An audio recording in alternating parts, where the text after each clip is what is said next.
নমস্কার, আমি সায়ন্তন। তোমরা শুনছো ফ্রিকি ফ্রাইডে স্টোরিজ। আমাদের চ্যানেলের সমস্ত গল্প শুনতে এক্ষুনি সাবস্ক্রাইব করো আমাদের ইউটিউব চ্যানেলে। বেল আইকনে ক্লিক করতে ভুলো না সমস্ত গল্পের আপডেট এবং নোটিফিকেশন সবার আগে পাওয়ার জন্য।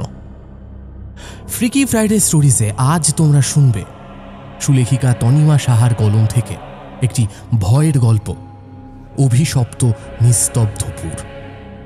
আজকের গল্প পাঠে রয়েছে শুভ। গল্পের সূত্রধার আমি সায়ন্তন। শুনতে থাকো ফ্রিকি ফ্রাইডে স্টোরিজের আজকের বিশেষ নিবেদন, তনিমা সাহার লেখা অভিশপ্ত নিস্তব্ধপুর।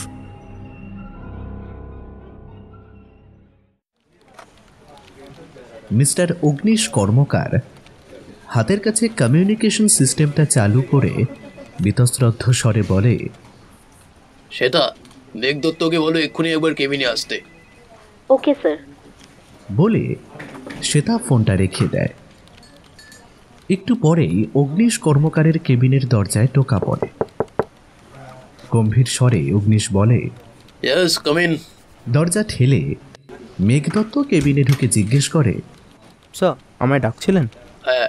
অগ্নিশ কর্মকারের মুখে এখন গাম্ভীর্য এবং তার সাথে বিরক্তির ছাপ স্পষ্ট। গলায় সেই একই টান রেখে অগ্নিশ বলেন, বলছি প্রীতুলের রেকর্ডারটা কি হলো? আর কদিন লাগবে সারাতে? মেঘদত্ত কাঁচোমাচো মুখ করে বলে, চেষ্টা করছি স্যার, কিন্তু ওটা এতটাই খারাপ হয়ে গেছে যে কিছুতেই সেটা ইনস্টল করা যাচ্ছে না। তাও আমি দেখছি, চেষ্টা করে তো যাচ্ছি, দেখি কি হয়, আপনাকে জানাচ্ছি। অগ্নিশ প্রায় গর্জে উঠে বলে, চেষ্টা নয় মেঘদত্ত, আই ওয়ান্ট রেজাল্ট, যত তাড়াতাড়ি সম্ভব। মেঘদত্ত নিঃশব্দে মাথা নাড়িয়ে কেবিন থেকে বেরিয়ে আসে। নিজের ডেস্কের দিকে যাওয়ার সময় শ্বেতার সাথে তার দেখা হয়। মেঘদত্তের দিকে তাকিয়ে শ্বেতা বলে, কি হলো মেঘ? মেঘদত্ত একটা মেকি হাসি ফুটিয়ে দিয়ে বলে, কিছু না, আমার শরীরটা একটু খারাপ লাগছে। আমি কি আজ হাফ ডে ছুটি নিতে পারি? শ্বেতা একটু উচ্ছ্বসিত হয়ে বলে, হ্যাঁ, কেন নয়, তোমার তো অনেকগুলো ছুটি জমেও আছে। ঠিক আছে, তুমি আজ বাড়ি চলে যাও। মেঘদত্ত ক্লান্ত হাতে তার নির্দিষ্ট টেবিল থেকে ফাইল গুছিয়ে অবসন্ন পায়ে বেরিয়ে আসে অনলাইনে চটপট অফিস থেকে। অনলাইনে চটপট একটা বৈদ্যুতিক মাধ্যমের নিউজ পোর্টাল।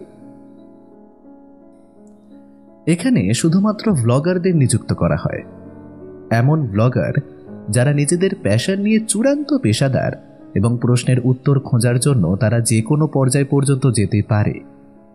অবশ্য এখানে মাইনেটাও অনেকটাই দেয়। মেঘদত্ত নিজে স্পোর্টস ব্লগার, যে কোনো ধরনের স্পোর্টস সে কভার করে। এক এক সময় তো ভীষণ উদ্ভট ধরনের স্পোর্টসও কভার করতে হয়। পৃথুল ছিল ট্রাভেল ব্লগার, সে স্টোরির জন্য অচেনা অজানা জায়গাতেও চলে যেত। যেই জায়গার নাম কেউ কখনো শোনেও নি সেখানেও চলে যেতে দ্বিধা করত না। এবারেও তো সেরকমই গিয়েছে। বাড়ি ফেরার পথে আজ আবার হাসপাতালে গেল মেঘদত্ত। রিসেপশনে বলে মেঘদত্ত ধীর পায়ে দোতলায় উঠে আসে। দোতলাটা সেই সব সময়ের মতোই থমথমে। হাঁটতে হাঁটতে মেঘদত্ত একটা রুমের সামনে এসে থমকে দাঁড়ায়। রুমের ভেতরে রোগীর জন্য নির্দিষ্ট বিছানায় জড় পদার্থের মতন বসে আছে ডেয়ারিং ট্রাভেল ব্লগার পৃথুল। নিস্তব্ধপুর নামটাই ভীষণ ইন্টারেস্টিং লাগে ট্রাভেল ব্লগার পৃথুল দাসের। অফিসে সবাই তাকে ডেয়ারিং পৃথুল বলে। তার অবশ্য একটা জোরালো কারণও আছে। কারণটা হলো যে স্টোরি কভার করতে সে পাহাড়ের খাদের ধারে ঝুলতেও পিছপা হয় না। নতুন জায়গার খোঁজ করার জন্য পৃথুল সবসময় লাইব্রেরিতে গিয়ে পুরনো বই, কাগজপত্র, পুরনো ম্যাগাজিন এসব ঘাঁটতে থাকে। এভাবে সে এমন অনেক জায়গারই খোঁজ পেয়েছে আগে। সেখানেই কাগজপত্র ঘাঁটতে ঘাঁটতে পৃথুল খুঁজে পায় নিস্তব্ধপুর গ্রামটা। নামটা জানার পরেই সেখানে যাওয়ার জন্য উতলা হয়ে ওঠে সে। মোটামুটি একটা প্রেজেন্টেশন বানিয়ে পৃথুল অগ্নিশ কর্মকারের কাছে উপস্থাপন করে। অগ্নিশ একজন পাক্কা ব্যবসায়ী। প্রচণ্ড ঝুঁকি থাকা সত্ত্বেও সাবস্ক্রিপশন লাভের লোভে পৃথুলকে স্টোরি কভার করার অনুমতি দেয়। পৃথুল নতুন প্রজেক্টের অনুমতি পেয়ে মহা আনন্দে প্যাকিং করতে থাকে। পরদিন অফিসে না গিয়ে পৃথুল স্টেশনে যায় নিস্তব্ধপুরে ট্রেনের টিকিট কাটার জন্য। কিন্তু সেখানে গিয়ে জানতে পারে নিস্তব্ধপুর গ্রামের জন্য কোনো ট্রেন নেই। এমনকি অনেকে তো নিস্তব্ধপুর নামে কোনো জায়গা আছে বলেও জানে না। অনেকে তো নিস্তব্ধপুরের নাম পর্যন্তও শোনেনি। পৃথুল এবার প্রচণ্ড ফাঁপড়ে পড়ে। স্টেশনের একটা বেঞ্চে থপ করে বসে পড়ে সে। কপালে হাত দিয়ে মাথা ঝুঁকিয়ে পৃথুল ভাবে, এই রে, এবার কি হবে? আচ্ছা, এক কাজ করি, আবার বরং লাইব্রেরিতে যাই, সেই পুরনো সংবাদপত্রের ফাইলটা এবং পুরনো ওই ম্যাগাজিনের ছেঁড়া পৃষ্ঠাগুলো আরেকবার ঘাঁটি, সেখানে নিশ্চয়ই পথের হদিশ থাকবে। কথাটা ভেবেই পৃথুল ছুটল লাইব্রেরি থেকে। পৃথুল শুধু নামেই পৃথুল, আকারে গতরে সে মোটেও পৃথুল নয়। 15 মিনিটের মধ্যেই লাইব্রেরিতে পৌঁছে গেল পৃথুল। লাইব্রেরি তখন আর 5 মিনিটেই বন্ধ হয়ে যাবে। লাইব্রেরিয়ান মল্লিকদা বলেন, এখন তো লাইব্রেরি বন্ধ হয়ে যাবে পৃথুল। পৃথুল মল্লিকদাকে বলে, এখনো 5 মিনিট বাকি আছে মল্লিকদা। আমি 1 মিনিটে যাব, 3 মিনিটে আমার কাজটা সারবো, আবার 1 মিনিটে বেরিয়ে আসবো। সব আছে, তুমি গুনতে থাকো। লাইব্রেরিয়ান মল্লিকদাকে হাঁ করা অবস্থায় দাঁড় করিয়ে রেখে আর কিচ্ছু বলার সুযোগ না দিয়েই পৃথুল ছুটে ভেতরে ঢুকে গেল। লাইব্রেরির একেবারে শেষের কোণাটায় থাকে পুরনো সব কাগজপত্র পত্রিকা। সেটাই হলো পৃথুলের সবচেয়ে প্রিয় জায়গা। ছুটে গিয়ে পৃথুল সব কিছু নামিয়ে বসে পড়ে। পাগলের মতন একটা একটা করে কাগজ, পত্রিকা, পুরনো সংবাদপত্র ঘাঁটতে থাকে। ঘাঁটতে ঘাঁটতে পৃথুলের ভ্রুজোড়া কুঞ্চিত হয়। কপালের ভাঁজগুলো হয় আরও সুস্পষ্ট। একে একে সবকটা কাগজকে দেখা হয়ে যায় পৃথুলের। নিজের গালে নিজেকে চড় মারতে ইচ্ছে করে তার। কেন যে সেদিন ফোনে জায়গাটার ছবি তুলে রাখেনি? ঠিক তখনই তার মনে পড়ে, সেদিন তো জায়গাটার ফটো তোলার সময় ফোনের ক্যামেরাটাই কাজ করছিল না। একা একা বসে পৃথুল ভাবে,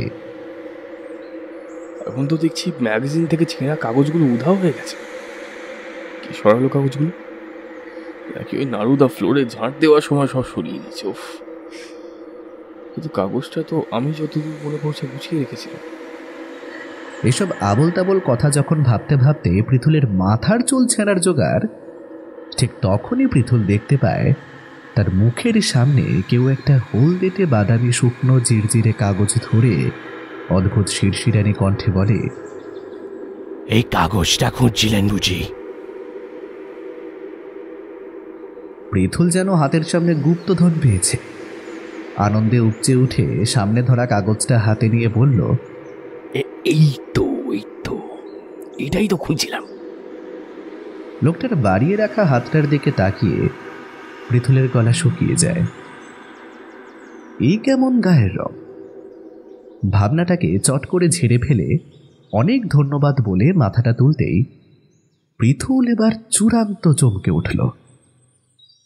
কোথায় কি? সামনে তো শূন্যতা।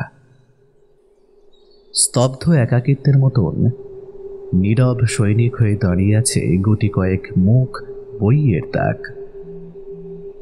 নিভু নিভু সেই আলোর মধ্যে সার বাঁধানো বইয়ের তাকগুলো যেন এক একটা গোপন গুচ্ছ রহস্য। পৃথুল যখন খানিক আগের লোকটির উপস্থিতি এবং অনুপস্থিতি নিয়ে সন্দিহান হয়ে বসে রয়েছে, ঠিক সেই সময় সেখানে হাঁপাতে হাঁপাতে লাইব্রেরিয়ান মল্লিকদা উপস্থিত হয়ে একটু রাগান্বিত স্বরেই বলেন, এই তোমার 3 মিনিট পৃথুল? 3 মিনিট বলে 30 মিনিট লাগিয়ে দিলে। তোমার জন্য দেখছি আমার চাকরিটাই যাবে। পৃথুল এমন কাজ আগেও করেছে। মল্লিকদা আগেও পৃথুলের ওপর চেঁচামেচি করেছেন, আর প্রতিবারই পৃথুল লাফিয়ে ঝাঁপিয়ে কিছু একটা তাকে বুঝিয়ে দিয়ে বেরিয়ে গেছে। কিন্তু কোনোবারই মল্লিকদা পৃথুলকে এইভাবে চুপচাপ বসে থাকতে দেখেনি। কেমন ফ্যালফ্যাল করে সামনের দিকে তাকিয়ে আছে পৃথুল। মল্লিকদা এবার অবাক। এতগুলো কথা শুনেও ছেলেটা জবাব দিচ্ছে না কেন? তারপর কি মনে হতে পৃথুলের দিকে একটু এগিয়ে এসে তাকে ঝাঁকিয়ে দিয়ে জিজ্ঞেস করে, এই পৃথুল, সামনে তাকিয়ে কি দেখছো তুমি? তোমাকে তখন থেকে ফোন করে যাচ্ছি, ফোনটা ধরছো না কেন? যন্ত্রচালিতের মতন পকেট থেকে মোবাইলটা বার করে পৃথুল হতচকিত হয়ে বলে, এ কি, মোবাইলের ব্যাটারি পুরো শেষ হয়ে গেল কি করে? মোবাইলের ব্যাটারি তো ফুল ছিল আমার। তারপরেই কেমন এক তাচ্ছিল্য স্বরে পৃথুল বলে, ওই লোকটা কে ছিল? মল্লিকদা এবার একটু বিরক্ত হয়ে বলেন, কোথায়, কোন লোক দেখলে আবার তুমি? এখানে তো শুধু আমি আছি, আর তো কেউ নেই। লাইব্রেরি থেকে পৃথুল সোজা নিজের বাড়িতে চলে এলো। পৃথুলের এই ঝুঁকিপূর্ণ কাজের জন্য বাড়ির লোকেদের সাথে পৃথুলের প্রায় ঝামেলা লেগে থাকত। পৃথুল তাই ঝামেলা এড়ানোর জন্য বাড়ি ছেড়ে নিজে আলাদা একটা ফ্ল্যাট নিয়ে নিয়েছে। অগ্নিশ কর্মকার মাইনেটাও ভালোই দেয়, তাই ডাউন পেমেন্ট করে রেডি টু মুভ ফ্ল্যাট নিতে পৃথুলের বিশেষ অসুবিধে হয়নি। রাতে নিজের ফ্ল্যাটে বসে সে ভালো করে হলদেটে কাগজটায় চোখ বোলাচ্ছিল। হঠাৎ কি মনে হতে সে উঠে গিয়ে তার পকেট রেকর্ডারটা নিয়ে আসে। এইটা পৃথুল গত বছর থেকে অভ্যেস করেছে। নতুন কোনো প্রজেক্ট নেওয়ার সময় একদম প্রথম দিন থেকে সে তার রেকর্ডারে রেকর্ড করে রাখে। রেকর্ডারটা চালু করে হলদে বাদামি রঙের কাগজটা সামনে ধরে পৃথুল বলে, ডে 1, আজ লাইব্রেরিতে একটা অদ্ভুত কাণ্ড। যখন লাইব্রেরির ভেতরে আমি হন্যে হয়ে নিস্তব্ধপুরের কাগজগুলো খুঁজছি, ঠিক তখনই রেকর্ড হওয়ার পর পৃথুল কাগজটাকে এবার ভালো করে পড়ল। জনৈক শতানন্দ মাঝিবাবু নিস্তব্ধপুরের খোঁজ পান। তার বর্ণনা অনুযায়ী বুনিয়াহাট ধরে সোজা এগিয়ে গেলে তিলাপোতা স্টেশন পড়ে, সেখান থেকে নিস্তব্ধপুরের ট্রেন পাওয়া যায়। কিন্তু এই কাগজটি বেশ অনেক বছর আগে।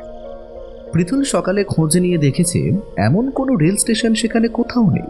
যেহেতু পৃথুল বেশ হুজুকে মানুষ, তাই স্টেশনে অল্প বিস্তর তার চেনাশোনা আছে।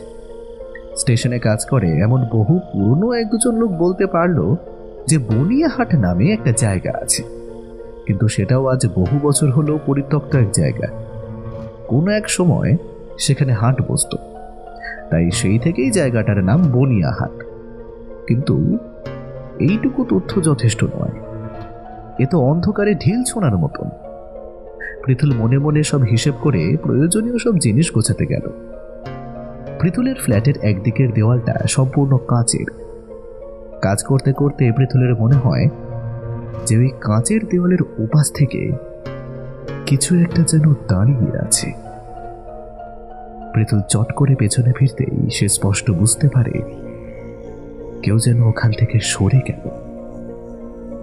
পৃথুল তাড়াতাড়ি মেইন ডোর খুলে চিৎকার করে দারোয়ানকে জিজ্ঞেস করে, মতি সিং, কে এসেছিল এখন? মূল ফটকের কাছ থেকে মতি সিং গলা উঁচিয়ে উত্তর দেয়, नहीं साहब, यहाँ तो अब कोई नहीं आया है साहब। পৃথুল অবাক হয়ে দরজা বন্ধ করে বেডরুমে চলে যায়। তাকে তো পরের দিন বেরোতে হবে, তাই তাকে তাড়াতাড়ি আজকে ঘুমিয়েও পড়তে হবে। কিন্তু পৃথুল লক্ষ্য করে না যে কাঁচের দেওয়ালে কারো একজনের হাতের ছাপ রয়েছে। সময়টা গ্রীষ্ম আর বর্ষার মাঝামাঝি, তাই এখন যে খুব একটা গরম আছে তা নয়, ফ্যানের হাওয়াতেই বেশ আরাম হয়।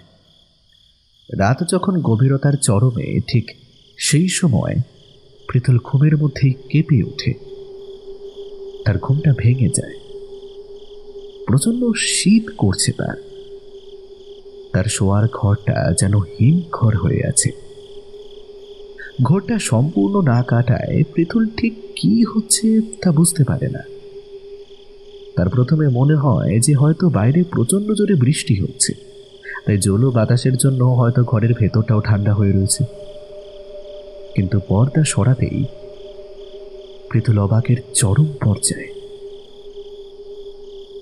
বাইরে বৃষ্টি তো দূর, একটু হাওয়াও নেই, কেমন গুমোট হয়ে রয়েছে।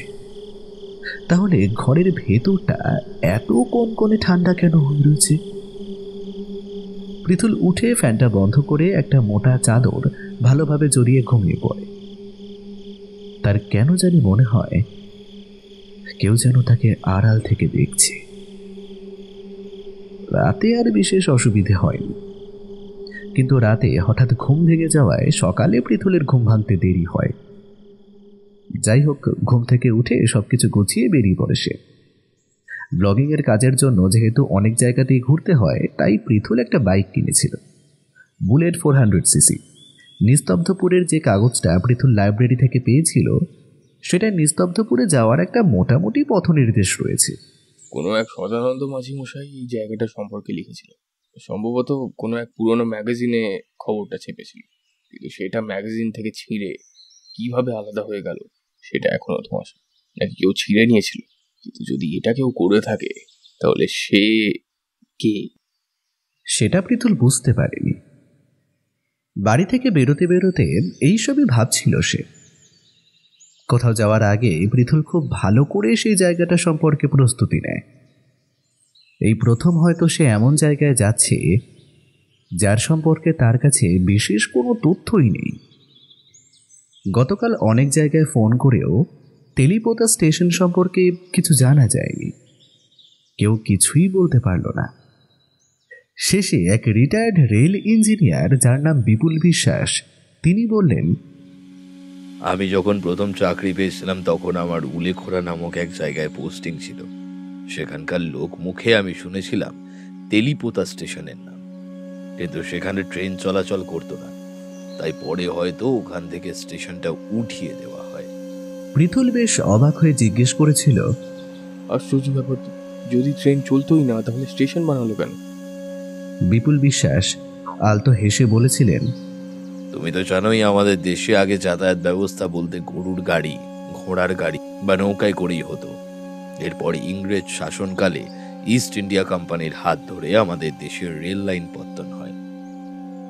যদিও তারা নিজেদের ব্যবসায়িক স্বার্থেই সেটা করেছিল, কিন্তু তখনকার সময় ভারতের কোনায় কোনায় রেল লাইন বসানো হয়েছিল। তেলিপোতার রেল লাইনটাও ওরকমই ছিল, কিন্তু সেই লাইনে ট্রেন চলতো না বলে পরে স্টেশনটা বাদ দেওয়া হয়। পৃথুল জিজ্ঞেস করে, আচ্ছা, আপনি কি নিস্তব্ধপুরের নাম শুনেছেন বা বানিয়াহাট? পৃথুল ফোনের এবার থেকেই পরিষ্কারভাবে বুঝতে পারল যে নিস্তব্ধপুরের নামটা শোনা মাত্র রিটায়ার্ড রেল ইঞ্জিনিয়ার বিপুলবাবুর গলাটা যেন কেঁপে উঠল। নিস্তব্ধপুর কই না তো, তবে বুনিয়াহাট আছে, কিন্তু সে জায়গাতেও এখন কেউ থাকে না। একটু থেমে তিনি বলেন, পৃথুল, একটা কথা বলছি, তুমি তোমার কাজের প্রতি passionate, that's a very good thing, কিন্তু কিছু কিছু ক্ষেত্রে এভাবে হুটহাট করে বেরিয়ে যাওয়াটাও ঠিক নয়, জাস্ট ফর আ প্রিকশন। পৃথুল বাড়ি থেকে বেরিয়ে বাইকে যেতে যেতে এইসবই ভাবছিল। একটু আগেই গুগল ম্যাপে বনিয়াহাট জায়গাটার নাম লিখে সার্চ করেছে। গুগল বলছে নো সাচ প্লেস ফাউন্ড। পৃথুল এবার সত্যিই ফাঁপড়ে।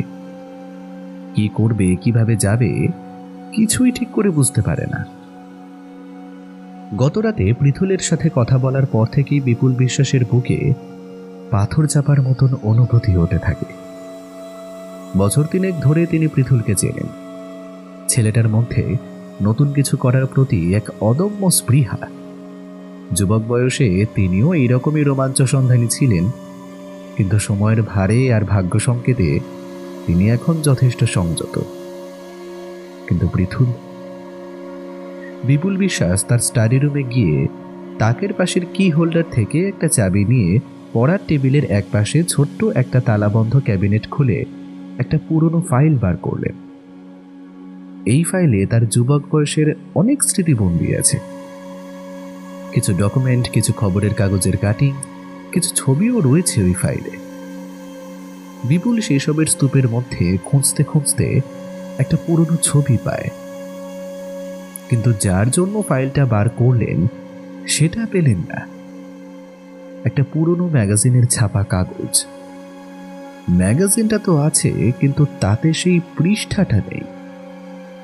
কেউ যেন পৃষ্ঠাটা ছিঁড়ে নিয়েছে, কিন্তু কি? এই ফাইলের খবর তো সে ভিন্ন অন্য কেউ জানেই না। তবে বিপুল আর দেরি না করে খুঁজে পাওয়া ওই ছবিটাকে নিয়ে বারান্দায় আসে। তারপর তাতে আগুন ধরিয়ে দেয়।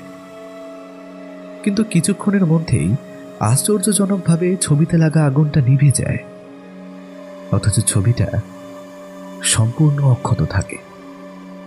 কিন্তু বিপুল যে হাত দিয়ে আগুন লাগিয়েছিল সেই হাতের চামড়াটা কুচকুচে কালো হয়ে যায় এবং অসহনীয় যন্ত্রণা এবং জ্বালা করতে থাকে। আগুনে চামড়া পুড়ে গেলে যেমন যন্ত্রণার জ্বালা করে, ঠিক তেমনই। বিপুল কাতরাতে কাতরাতে বলল, হাতটা এমন আগুনে পোড়ার মতো জ্বলছে কেন? আমার হাতে তো আগুনের ছোঁয়াটুকুও লাগেনি, তাহলে এমন হচ্ছে কেন?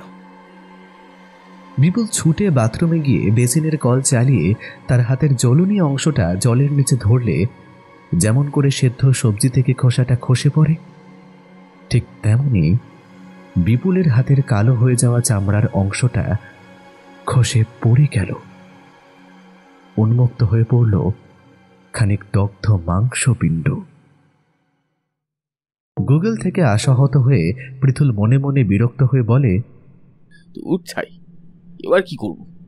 ম্যাগাজিনের যে ছেঁড়া পৃষ্ঠাটায় নিস্তব্ধপুরের তথ্য ছিল তাতে কিছু একটা দিক নির্দেশ ছিল। তার মনে পড়ে কাগজটায় দক্ষিণ পশ্চিম দিকে একটা দিক নির্দেশ ছিল। পৃথুল মনে মনে একটা হিসেব করে, আজ শুক্রবার, যদি আজকের মধ্যেই গ্রামটাতে পৌঁছতে পারি তাহলে রবিবারের মধ্যে ব্যাক করে স্টোরি লিখে সোমবার জমা দিয়ে দেব। মোবাইলে কম্পাসটা খুলে দক্ষিণ পশ্চিম দিকটা সেট করে বাইকের স্পিড ধরে বেশ কিছুটা রাস্তা পেরিয়ে আসার পর একটা রাস্তার বাঁকে এসে থামে। পকেট থেকে রেকর্ডারটা বার করে সুইচ অন করে বলে, আজ শুক্রবার, যদি আজকের মধ্যেই গ্রামটাতে পৌঁছতে পারি তাহলে রবিবারের মধ্যে ব্যাক করে স্টোরি লিখে সোমবার জমা দিয়ে দেব। একটু চুপ থেকে পৃথুল আবার রেকর্ড করতে শুরু করে। 1 মিনিট, ওই দিকে কাউকে একটা বসে থাকতে দেখছি আমি, দাঁড়ান জিজ্ঞেস করি। রেকর্ডারটা অফ করে পৃথুল বাইকটা স্টার্ট করে লোকটার দিকে এগিয়ে গেল। লোকটার কাছে যেতেই সেই জায়গা থেকে একটা উৎকট পচা গন্ধ পৃথুলের নাকে এসে ধাক্কা খায়। দুর্গন্ধটা কি জায়গা থেকে আসছে নাকি লোকটার শরীর থেকে, সেটা ঠিক করে পৃথুল বুঝতে পারে না। কোনো রকমের দম চেপে এসে বলে, দাদা শুনছেন? দাদা শুনছেন? গাছের তলায় বসে থাকা লোকটা আস্তে করে মুখ তোলে। একটা পাতলা ময়লা কাপড় দিয়ে লোকটার মুখ ঢাকা ছিল। অদ্ভুত একটা ঘ্যাস ঘ্যাসে কণ্ঠে লোকটা বলে, কি চাই? লোকটার কণ্ঠে কি ছিল কে জানে। লোকটার গলার স্বর পৃথুলের কানে যেতেই তার শরীরটা অজানা কোনো কারণে শিরশিরিয়ে উঠল। লোকটার রূঢ় কণ্ঠ শুনে প্রচন্ড রাগ হলেও পৃথুল যথাসম্ভব মাথা ঠান্ডা রেখে বলে, নিস্তব্ধপুরের নাম শুনেছেন? কোন দিকে যাব একটু বলবেন? লোকটা কোনো কথা না বলে জঙ্গলের দিকে একটা অঙ্গুলি নির্দেশ করে। পৃথুল হাতে ধরা কম্পাসটা সেই দিকে নির্দিষ্ট করে বাইকটা স্টার্ট দেয়। পৃথুলের সাথে লোকটার দূরত্ব একটু বাড়তে লোকটা আঙুলের চুটকিতে হাওয়ায় মিলিয়ে গেল। পৃথুল তার কম্পাসের কাঁটার দিকে লক্ষ্য রাখতে এগিয়ে যেতেই হঠাৎ বাইকের ব্রেক কষে পেছন ফিরে তাকালো। এই লোকটার কণ্ঠটা লাইব্রেরিতে যে ছিল অবিকল তার কণ্ঠের মতন, আর গায়ের রংটাও ঠিক একই রকমের অদ্ভুত। কিন্তু পৃথুল পেছন ফিরে কাউকেই দেখতে পেল না, যেন সময়ের পাতা থেকে অদৃশ্য কোনো ইরেজার দিয়ে লোকটিকে মুছে ফেলা হয়েছে। পৃথুলের শরীরটা আবার অজানা অনুভূতিতে শিরশিরিয়ে ওঠে। সে কিছুক্ষণ চুপ করে দাঁড়িয়ে থেকে আবার রওনা দেয়। জঙ্গলটা বাইরে থেকে দেখতে খুব গভীর মনে হলেও আদপে অতটাও গভীর নয়। বেশ কিছুটা যাওয়ার পর পৃথুল বেশ দূরে গ্রাম জাতীয় কিছু একটা দেখতে পেল। আরো খানিকটা যাওয়ার পর পৃথুলের নজরে একটা পাথরের মাইলস্টোন পড়ল, যাতে লেখা ছিল নিস্তব্ধপুর 0 কিলোমিটার। পৃথুল রেকর্ডারটা পকেট থেকে বার করে সুইচ অন করে বলতে থাকে, ডে 2, মিশন নিস্তব্ধপুর। আফটার এ লং হ্যাসেল আমি নিস্তব্ধপুরের সন্ধান পেয়ে গেছি। আমি এখন যেখানে আছি সেখান থেকে বেশ খানিকটা দূরে সেই গ্রাম, কিন্তু গ্রামে ঢোকার মুখে একটা বিশাল বড় জঙ্গল আছে। এবং যদি কেউ জঙ্গলের ভেতর থেকে সেই গ্রামে ঢোকার সঠিক রাস্তা না জানে, তবে তিনি জঙ্গলের ভেতরই হারিয়ে যান। তবে যেটা সবচেয়ে অবাক করা বিষয়, সেটা হলো গ্রামের পথ এবং মেইন রোডের মাঝে এই হঠাৎ বুঝিয়ে ওঠে জঙ্গল। আমি যেখান দিয়ে এসেছি সেটা বানিয়াহাট হয়ে আসে না, মাঝে তেলিপোতা স্টেশন পড়ে। যদিও আমি এখানে আসার সময় কোনো রেল ট্র্যাক দেখিনি, হয়তো অন্যদিকে হবে, আমি অন্য পথে এসেছি। সে যাই হোক, গ্রামটা সামনেই দেখা যাচ্ছে, দেখা যাক কি হয়। কথাগুলো বলে পৃথুল রেকর্ডারটা বন্ধ করে, তারপর বাইকের স্পিড তুলে গ্রামের দিকে এগিয়ে যায়। গ্রামে ঢুকতেই পৃথুল বুঝতে পারে যে গ্রামটা অত্যন্ত প্রত্যন্ত। এবার এখানেই একটা সমস্যার সৃষ্টি হয়। গ্রামে ঠিক ঢোকার সময় হঠাৎ করে বাইকটা 2-3 বার প্রচণ্ড শব্দ করে স্টার্ট বন্ধ হয়ে যায়।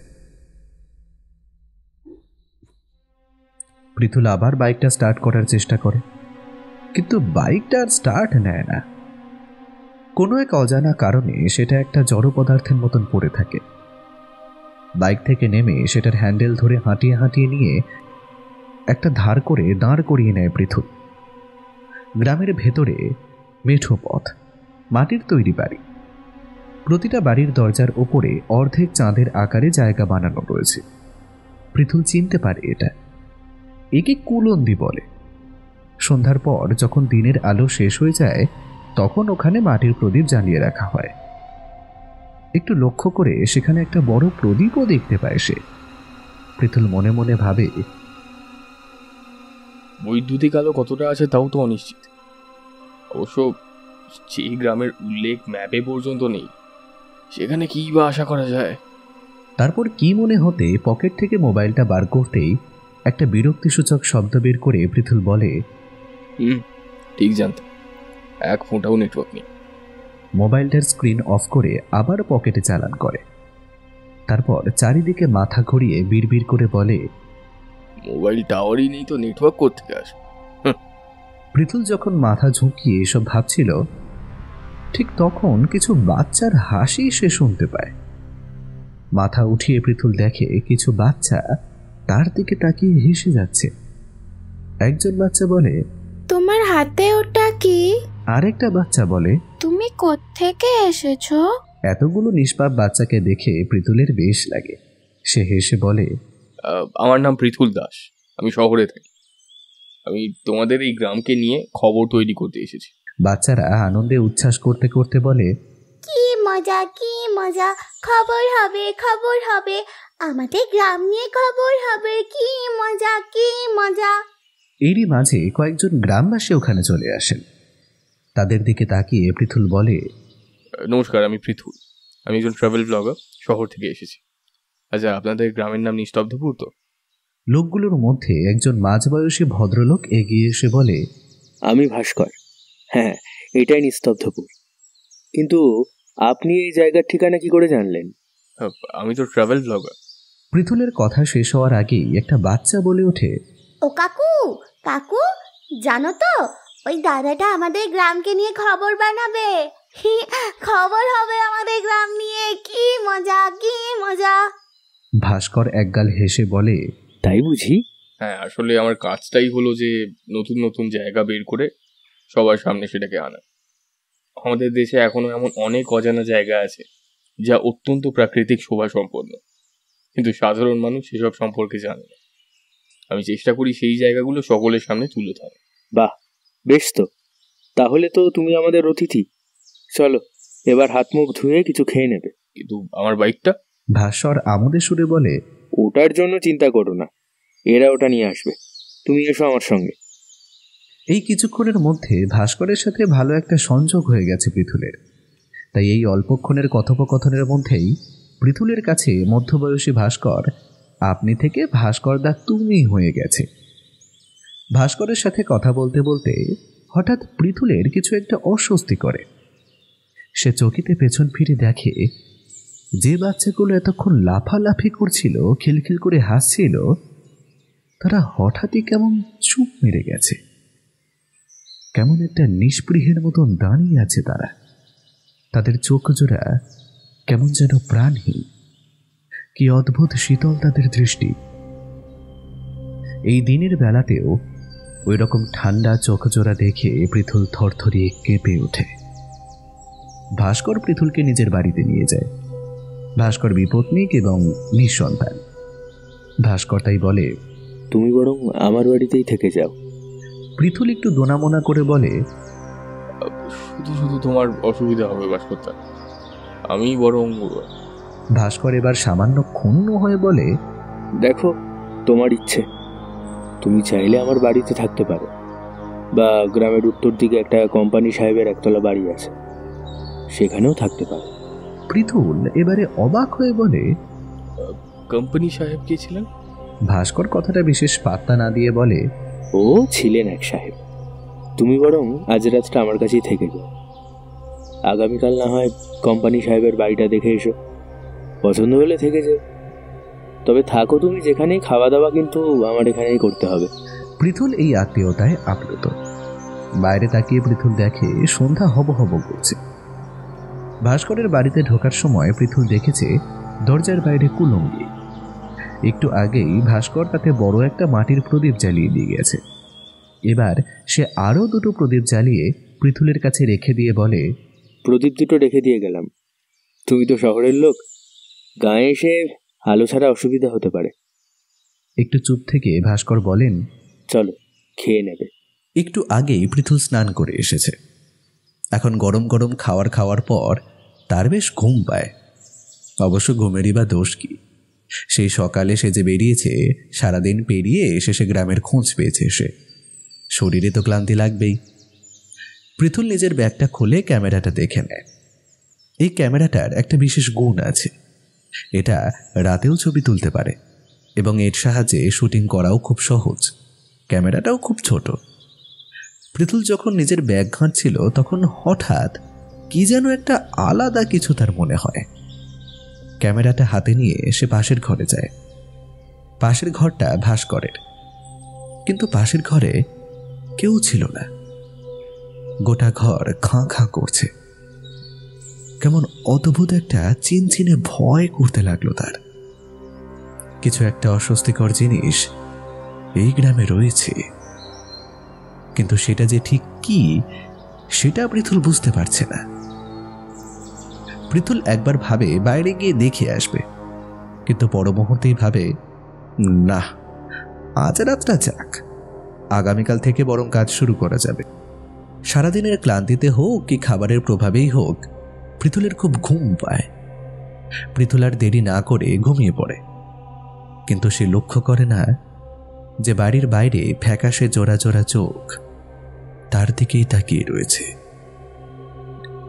রাত থাকতেই পৃথুলের ঘুম ভাঙে। গত রাতের কোনো অস্বস্তি আর তার মধ্যে নেই।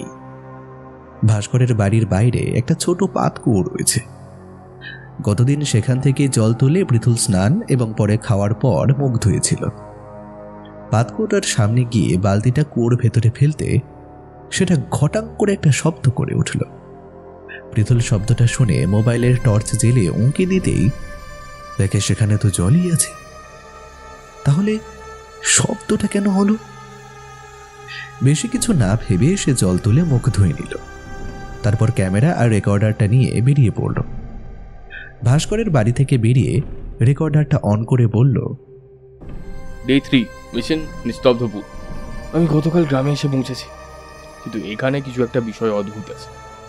এখন বাজে সকাল 3:30, কিন্তু এই গ্রাম এখনো ঘুমিয়ে। আমি এত জায়গাতে গেছি, এত জায়গাকার ট্রাভেল ব্লগ করেছি, কিন্তু এই রকমটা কখনো দেখিনি। আর এখানকার পরিবেশে কেমন একটা অপরিসীম নীরবতা বিরাজ করছে। গ্রামের নামটা বেশ সঠিকই পড়েছে, নিস্তব্ধপুর। সত্যি এখানে সবকিছুই কেমন যেন অদ্ভুতভাবে নিস্তব্ধ। পৃথুল রেকর্ডারটা হাতে নিয়ে কথাগুলো রেকর্ড করতে করতে গ্রামের মেঠো পথ ধরে হাঁটছিল। রেকর্ডারটা অফ করতেই তার মনে হয় কেউ যেন তার ঠিক পেছনেই রয়েছে। চট করে পেছনে ঘুরতেই সে দেখে সেখানে কেউ নেই। মোবাইলের টাওয়ার না থাকায় সেটা আপাতত পৃথুল টর্চ হিসেবে ব্যবহার করছে। মোবাইলের টর্চটা জ্বেলে চারিদিকে ভালো করে লক্ষ্য করে পৃথুল।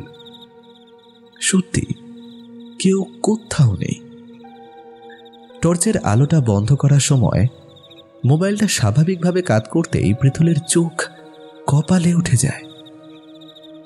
একটা হালকা শিরশিরে ঢেউ তার পিঠ বেয়ে নেমে যায়। পৃথুল দেখতে পায় সেখানে স্পষ্ট একজোড়া জুতো ছাড়া পায়ের ছাপ। তার মানে একটু আগে এখানে কেউ ছিল। তাহলে এর মধ্যেই কোথায় গেল? সামনের দিকে ফাঁকা জায়গা, কোনো মানুষ তো আর আলোর গতিতে হারিয়ে যেতে পারে না। অফিসে ডেয়ারিং পৃথুলের কপালে বিন্দু বিন্দু সন্দেহের ঘাম জমতে থাকে। পায়ের ছাপটা সম্পর্কে যখন পৃথুল একটু গভীরভাবে ভাবছিল, ঠিক তখনই কেউ পৃথুলের গলায় শক্ত কোনো দড়ির ফাঁস লাগিয়ে পেছন দিকে সজোরে টেনে ধরে। এই আচমকা হামলার জন্য পৃথুল মোটেও তৈরি ছিল না। হাতে ধরা রেকর্ডার আর মোবাইলটা হাত থেকে খসে নিচে পড়ে যায়। গলার ফাঁসটা দৃঢ় থেকে দৃঢ়তর হয়। পৃথুলের মনে হয় এই বুঝি তার শেষ সময়। চোখ ঠিকরে বেরিয়ে আসতে চায় অক্ষিকোটর থেকে। ঠিক তখনই গলার চারপাশ থেকে দড়িটা উধাও। পৃথুল ঘাবড়ে পেছন ফিরে তাকায়, কিন্তু এবারেও পেছনে কেউ ছিল না। ভোরের আলো তখন একটু একটু করে ফুটে উঠেছে। চারিদিকের চাপ চাপ জমাট বাঁধা অন্ধকারটা এখন কিছুটা হলেও ম্লান। সেই অস্পষ্ট ভোরের আলোয় সুস্পষ্টভাবে পৃথুল দেখতে পায় সেখানেও একজোড়া পায়ের ছাপ।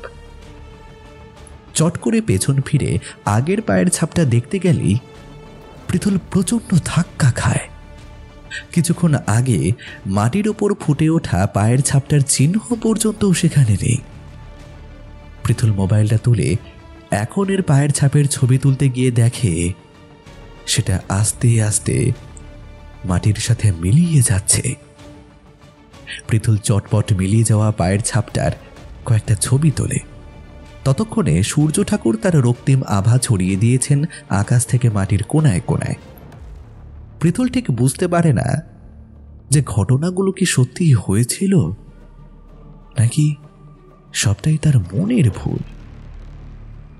অভ্যেসবশত পৃথুল গলার আশেপাশে হাত দিতেই সেখানে জ্বালা করে উঠল।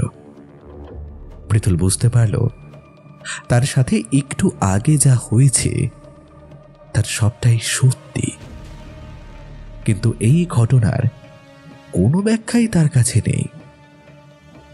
কাঁপা কাঁপা হাতে রেকর্ডারটা অন করে পৃথুল বলতে থাকে, ডে 3 মিশন নিস্তব্ধপুর। আমি গতকাল যখন এখানে এসেছিলাম তখন একটা অদ্ভুত বিষয় লক্ষ্য করেছি, কিন্তু সেটা যে ঠিক কি তা তখন বুঝতে পারি।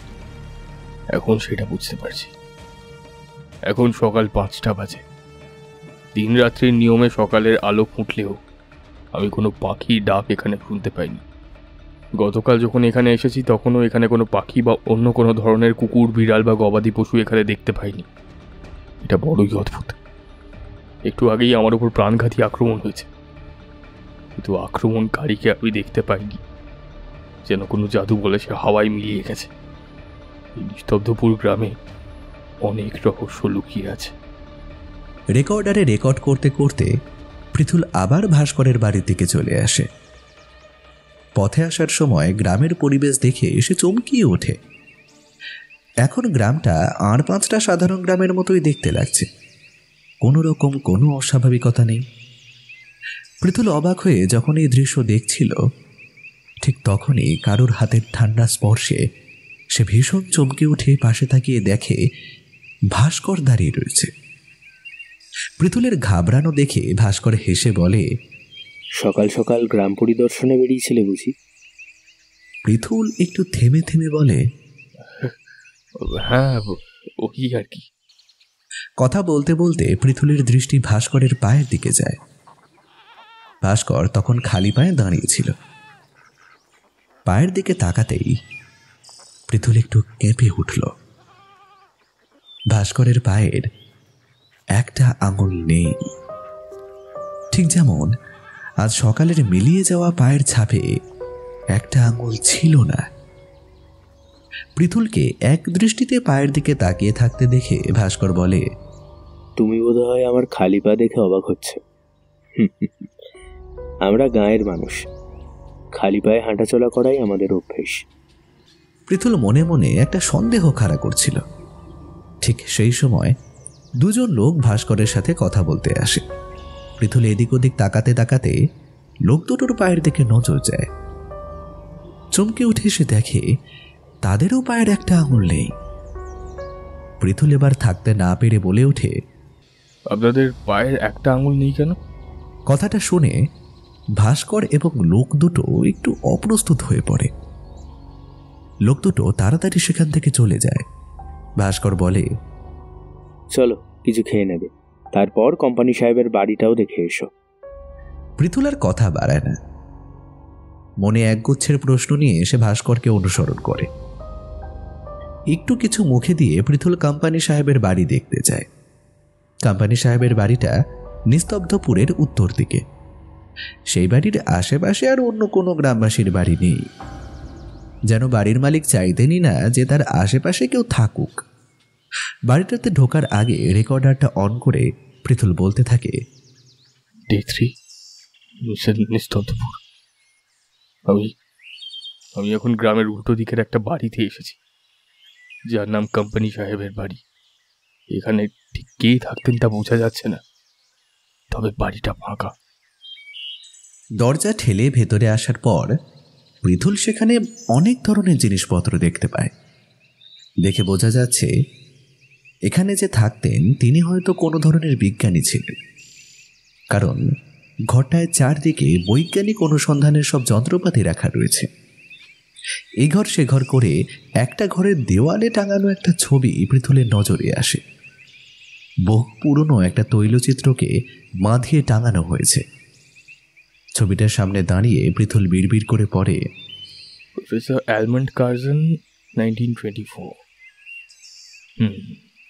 তার মানে আমার ধারণা সঠিক ছিল, এটা কোনো বিজ্ঞানীর বাড়ি।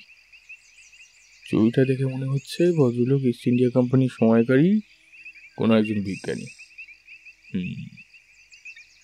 পৃথুল এরপর গোটা বাড়িটা ঘুরতে লাগলো। গ্রামের লোকজন বোধহয় কেউ এদিকে আসে না।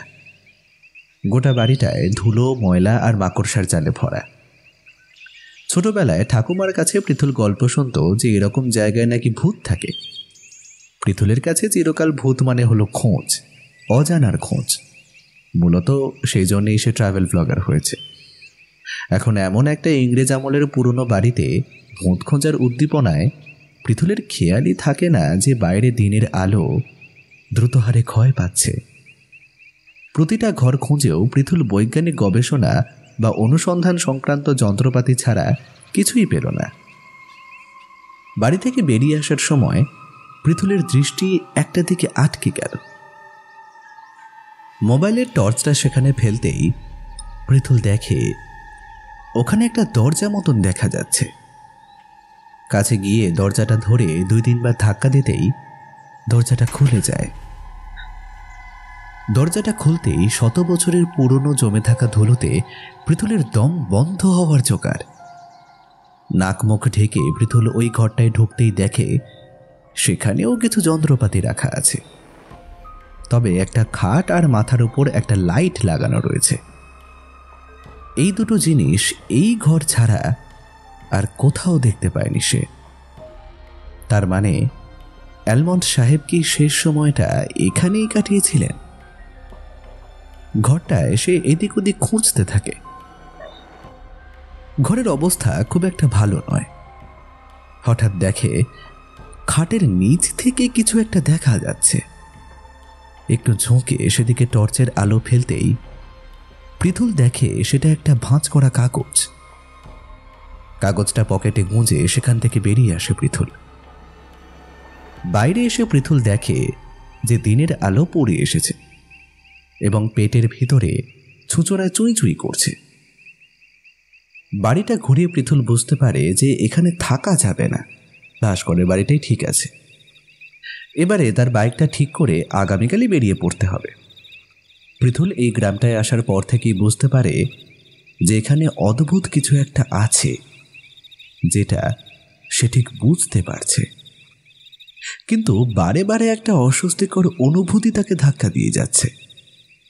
ভাস্করের বাড়িতে পৌঁছতেই সে হাঁ হাঁ করে বলে, এ কি অবস্থা করেছো?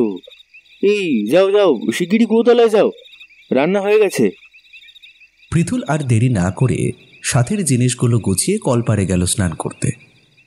খেতে খেতে পৃথুল বলে, ভাস্করদা, আমার আমার গাড়িটা তো ঠিক করতে হবে। এখানে কাছাকাছি কোনো মেকানিক নেই? ভাস্কর বড় করে হেসে বলে, এখন এখানে ওসব কোথায় পাবে? সে যখন হাট বসবে বনিয়াহাটে, তখন সেখানে সব পাওয়া যাবে। আমরাও তো আমাদের ভাঙাচোরা জিনিসপত্র সব জমা করে রেখে দিই, তারপরে হাটে গিয়ে সব ঠিক করে নিয়ে আসি। পৃথুল একটু চিন্তিত হয়ে বলে, আচ্ছা, তা কবে বসবে হাট? কথাটা বলতেই সে বিরাট বড় একটা হাই তুলল। ভাস্করের হাসিটা আরো চওড়া হয়। হাট বসবে কয়েকদিন পর। তোমার দেখি ঘুম পেয়ে গেছে, যাও গিয়ে ঘুমিয়ে পড়ো। পৃথুলের মনে হয় খাবার পাতেই বুঝি ঘুমিয়ে পড়বে সে কিছুতেই বুঝতে পারে না যে সে স্লিপ ডিপ্রাইভড হওয়া সত্ত্বেও কি করে তার এত ঘুম পাচ্ছে। ঢুলু ঢুলু চোখে সে ভাস্করের দিকে তাকাতেই কেঁপে ওঠে। ভাস্করের দাঁতে ওই লাল লাল ওটা কি লেগে আছে, আর তার হাসিটাও এত ভয়ঙ্কর কেন লাগছে? চোখ দুটো যেন খোলা রাখতেই পারছে না সে।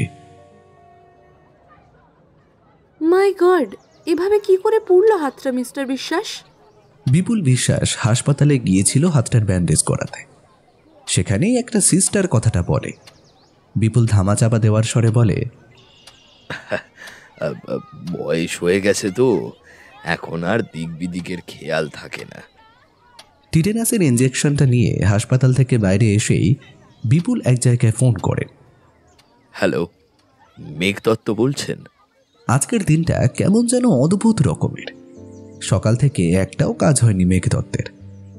স্টেডিয়ামে একটা ফুটবল খেলাকে কভার করার কথা ছিল মেঘ দত্তের, লোকাল টিম।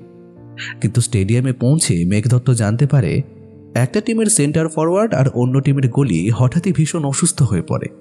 তাই আজকের খেলাটা বাতিল করা হয়েছে। মেঘ দত্তের মুডটাই চটকে গেল। সকালের প্রথম কাজটাই যদি বিগড়ে যায় তাহলে কার আর ভালো লাগে? স্টেডিয়াম থেকে বেরোনোর সময় ফোনটা বেজে ওঠে। রিসিভ করতেই ওপাশ থেকে একটা গম্ভীর গলা শুনতে পায় সে। হ্যালো, মেঘ দত্ত বলছেন? মেঘ দত্ত একটু অবাক হয়ে বলে, হ্যালো, হ্যাঁ বলছি। আপনি আমাকে চিনবেন না, আমি বিপুল বিশ্বাস, রিটায়ার্ড রেল ইঞ্জিনিয়ার। পৃথুল আমার বিশেষ পরিচিত। আপনি আর পৃথুল তো সহকর্মী। আপনার সাথে কি পৃথুলের কথা হয়েছে? এবারে সে একটু বিরক্ত হয়ে বলে, পৃথুল তো কাজে বাইরে গেছে। বিপুল এবারে উত্তেজিত হয়ে বলে, জানি, আমি জিজ্ঞেস করছি যে আপনার সাথে ওর এর মধ্যে কোনো কথা হয়েছে কিনা। না, হয়নি। বিপুল কাঁপা কাঁপা গলায় বলেন, ওর সাথে যোগাযোগ করার চেষ্টা করুন। আমিও চেষ্টা করছি। ওর খুব বিপদ। দেরি করলে পৃথুলকে আর বাঁচানো যাবে না। কথাটা বলে বিপুল ফোনটা কেটে দেয়। মেঘ দত্ত কিছুক্ষণের জন্য স্তব্ধ হয়ে দাঁড়িয়ে পড়ে।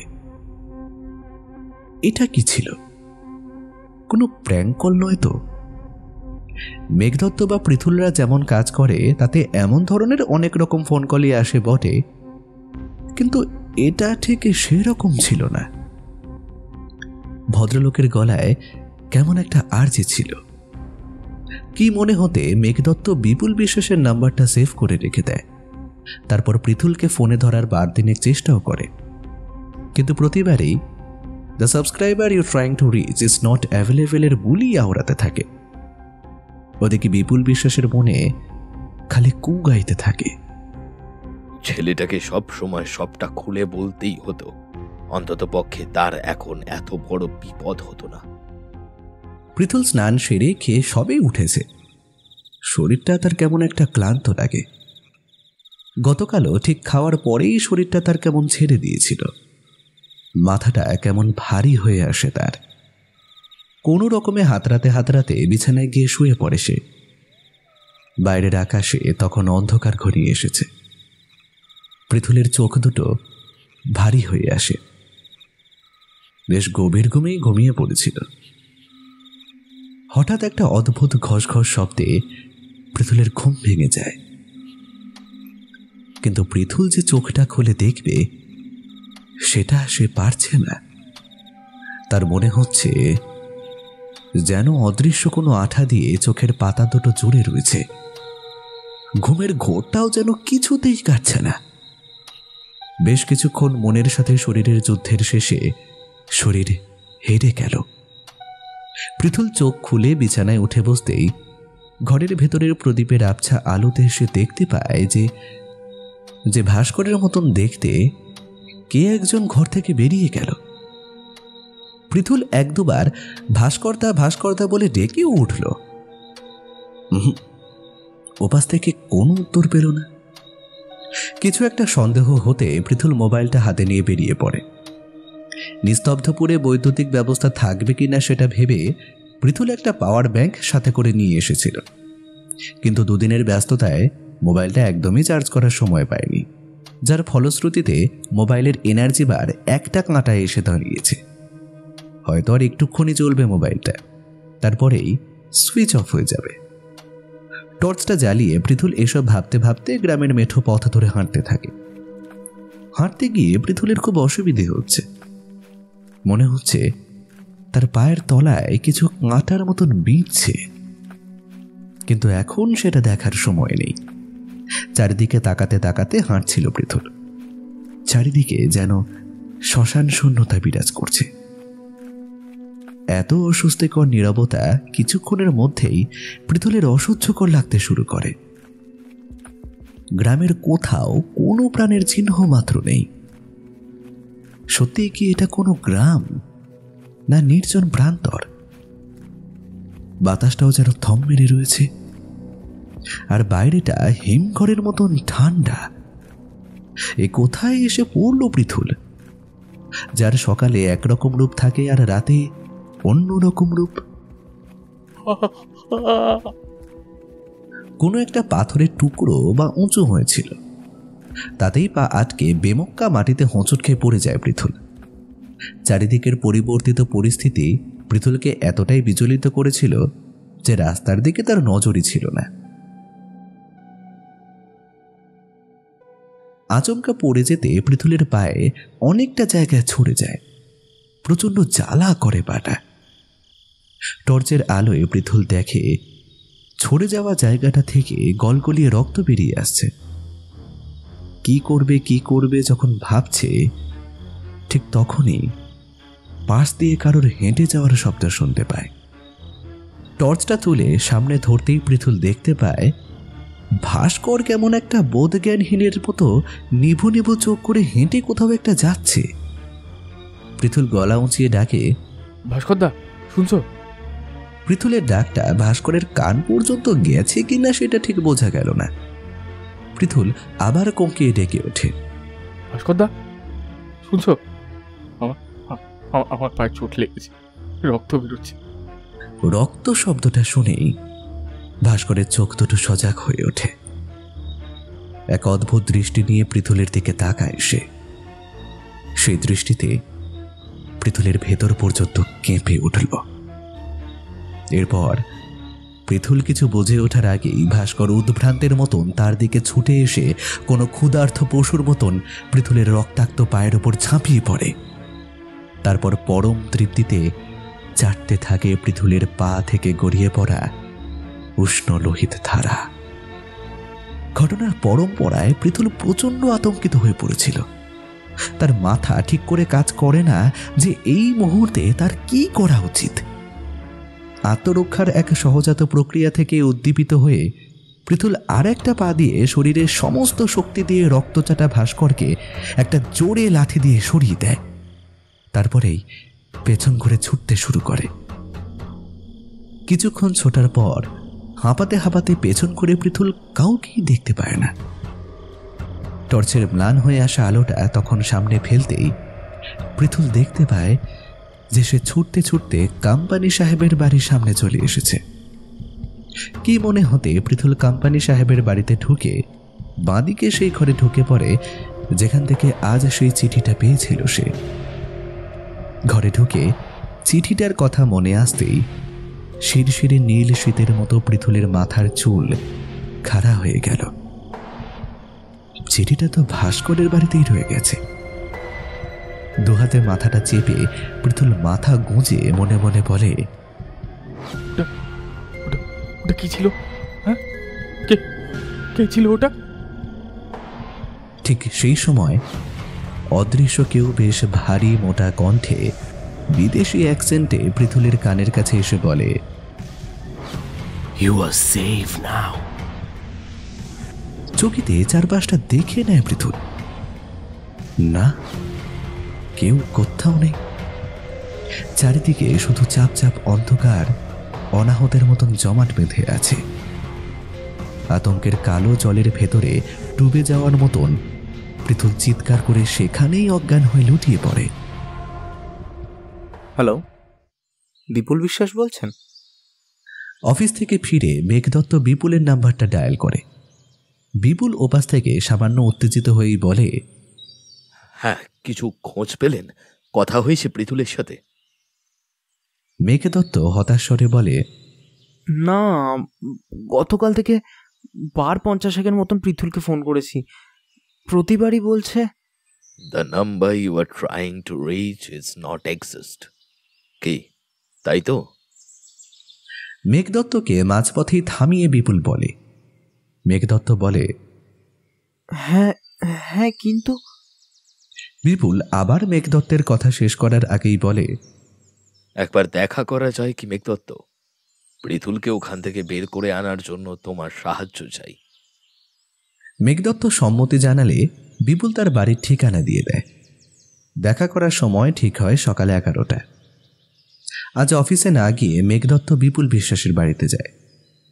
একটা মাঝারি লোকালিটিতে ভদ্রলোকের বাড়ি। বাড়ির নাম্বার খুঁজে সেখানে যেতেই মেঘদত্ত দেখে বেশ গোছানো ছিমছাম একটা বাড়ি। দরজার বেল টিপতেই যিনি দরজা খুললেন তিনি মাঝারি উচ্চতার, মাজা গায়ের রং, একটু মোটার দিকের স্বাস্থ্য, বয়স আন্দাজ 70-এর কাছাকাছি হবে। দরজা খুলতেই বিপুল বলে, আসো মেঘদত্ত, আসো, ভিতরে আসো। মেঘদত্ত ভেতরে আসতেই তার চোখে পড়ে খুব যত্ন করে পরিপাটি গোছা করা ঘরদোর। খুব আহামরি কোনো আসবাবপত্র নেই ঘরে। ঘরের দেওয়ালের একদিকে একটা দেওয়াল ঘড়ি আর আরেক দিকে একটা ছবি ফ্রেমবন্দি করে ঝোলানো রয়েছে। ছবিতে একজন সধবা মহিলার সাথে বিপুল বিশ্বাস হাসি মুখে বসে আছেন। মহিলাটি সম্ভবত ওনার স্ত্রী। ওটা আমার স্ত্রীর ছবি। ও 5 বছর আগেই আমাকে ছেড়ে চলে গেছে, না ফেরার দেশে। মেঘদত্তকে ছবিটার দিকে ভালো করে লক্ষ্য করতে দেখতেই বিপুলবাবু কথাটা বলে উঠলেন। বিপুলের গলার স্বর শুনে মেঘদত্ত পেছন ফিরতেই দেখে তিনি বাইরে যাওয়ার পোশাক পরে রেডি হয়ে রয়েছেন। মেঘদত্ত খানিকটা অবাক হয়ে বলে, কোথাও বেরোচ্ছেন? হ্যাঁ, আর আমার সাথে তুমিও যাচ্ছ। বিপুল আর মেঘদত্ত একটা ক্যাফেটেরিয়ায় এসে বসে দুটো কফির অর্ডার দেয়। মেঘদত্ত এবার মনে মনে ছটফট করতে থাকে। একটু গুছিয়ে বসে বিপুল গলাটা সামান্য ঝেড়ে বলে, বুঝতে পারছি তুমি কিছুটা অসহিষ্ণু হয়ে পড়েছ। দোষ তোমারও নেই। আমি যা বলার জন্য তোমাকে ডেকে আনলাম, আর বিলম্ব না করে সেই বিষয়ে আসছি।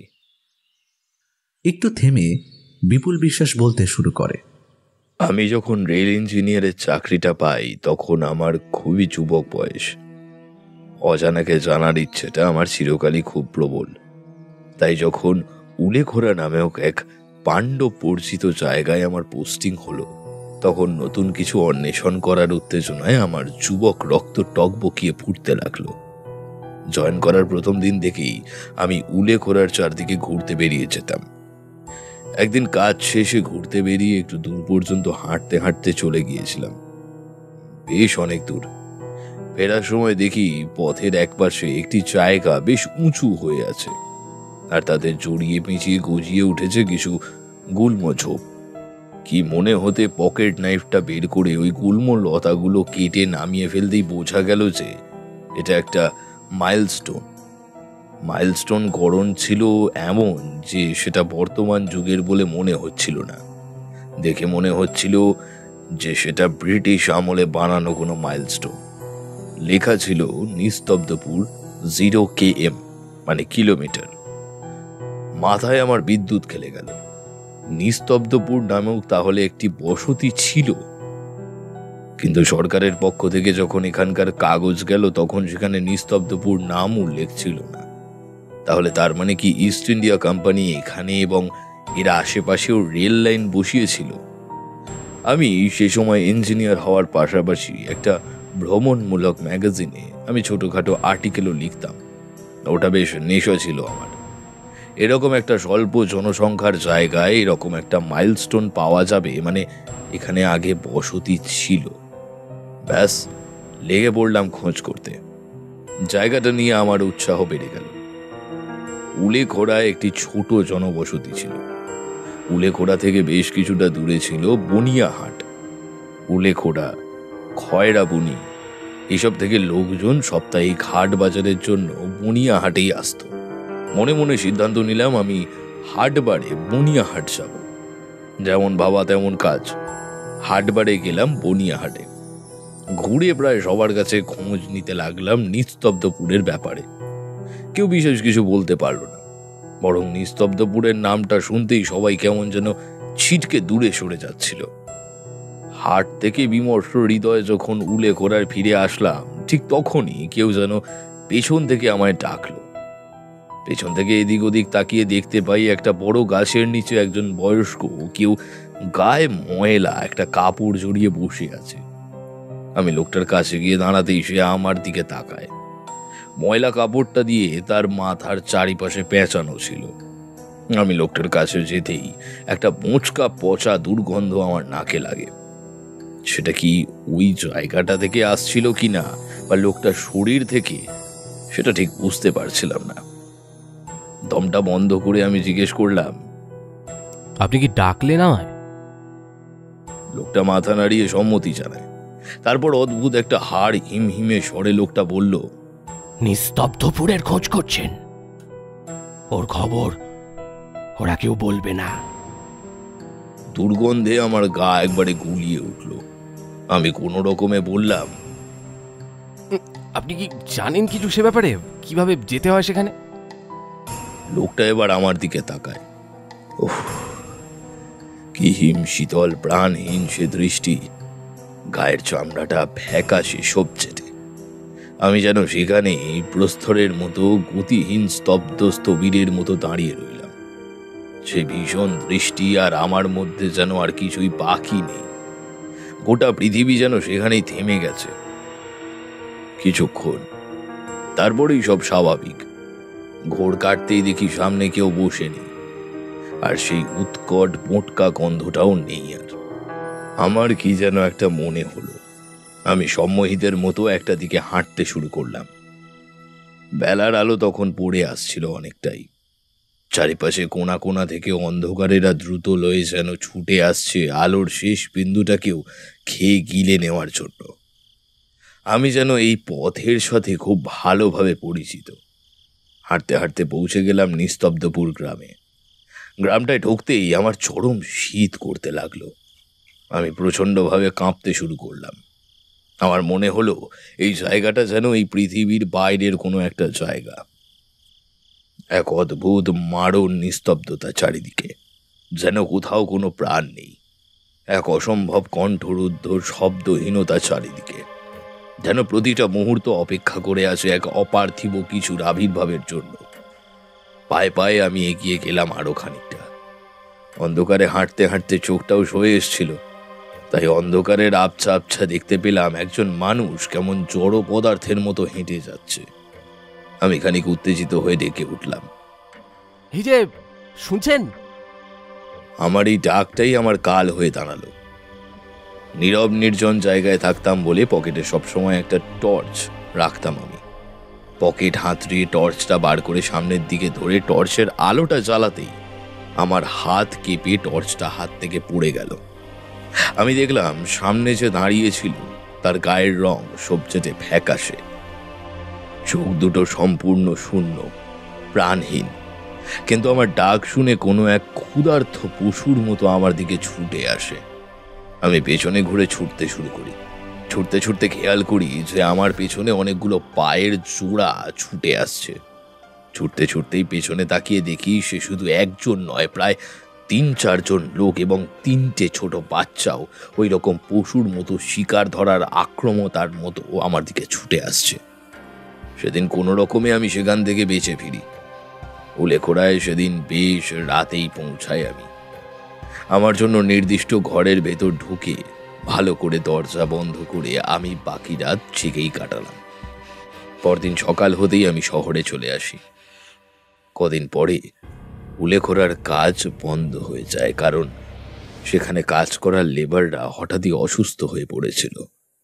তারপর অন্যান্য জায়গায় আমার পোস্টিং হয়। কিন্তু সেদিনের ওই ঘটনার পর আমি আর বেপরোয়া হয়ে ঘুরে বেড়াতে পারতাম না।